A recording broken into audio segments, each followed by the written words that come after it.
أعوذ بالله من الشيطان الرجيم بسم الله الرحمن الرحيم الحمد لله رب العالمين والصلاة والسلام على سيد الأنبياء والمرسلين أما بعد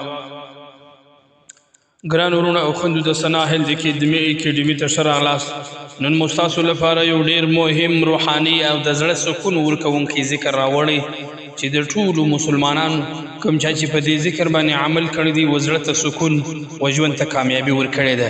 که تاسو د ژوند له ستونزو، قرضونو، غمونو، ناروغیو، بېروزګارۍ، د دښمن له ویرې او یا هر ډول پریشانۍ سره مخ یاست، نو ځکه نن به د هغه مبارک ذکر فضیلت او طریقه در سره شریکه کړو چې د الله تعالی په کتاب کې ذکر شوی او د مؤمن لپاره د ډاډ، توکل او امید ستره خزانه ده.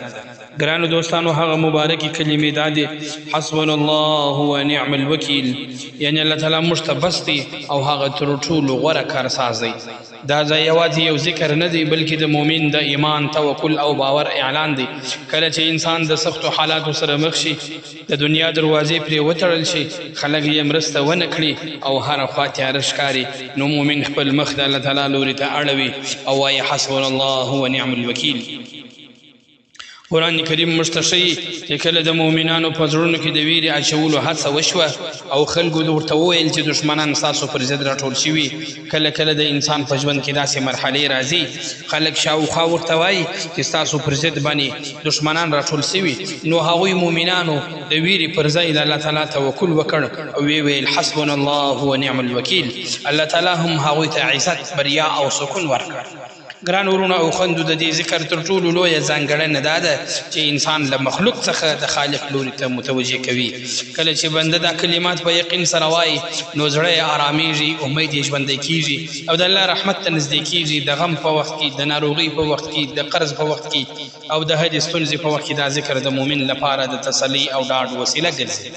خو باید یاد ولرو چې ذکر یوازې د ژبې الفاظ نه دي بلکې د زړه یقین، اخلاص، توبه، استغفار او د الله تعالی په فیصلو رضا هم ورسره ضروري ده. هر مسلمان باید د خپلو فرض او عبادتونو پایبندي وکړي، لمونځ ادا کړي، حلال رزق وګټي او د الله تعالی له نافرمانیو څخه ځان وساتي. اوس راځو د نن ورځې د وظیفې مختصره طریقې ته. ډېره اسانه طریقه زه ستاسو په مخ کې د دې وظیفې ذکر کوم چې دا به د هر زنانه او مردانه په وسه باندې پوره وي. اول اودس وکړي او په پاک ځای باندې کښېني، بیا 3 ځله درود شریف ووایاست صلی الله علیه وسلم. دا درود شریف 3 واره ووایاست. له هغه وروسته حسبنا الله ونعم الوکیل یو سل و 21 واره ووایاست. حسبنا الله ونعم الوکیل یو سل و 21 واره ووایاست. که چیرې حسبنا الله ونعم الوکیل، نعم المولا ونعم النصیر، دا الفاظ ورسره زیات کړي غیره ښه خبره ده.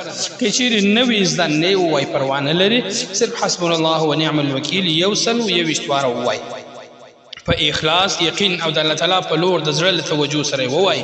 د ختمېدو وروسته بیا 3 ځله درود شریف وایي صلی الله علیه وسلم او د الله تعالی حضور ته خپل جایز حاجت، دعا او غوښتنه وړاندې کړي. الله تعالی دې زموږ ټولې جایزې دعاوې قبول کړي، زموږ غمونه دې الله جل شانه لرې کړي، رزقونه دې مو پراخ کړي او زړونه ته یې سکون را نصیب کړي.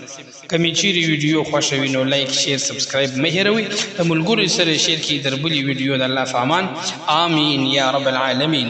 السلام علیکم ورحمة الله وبرکاته.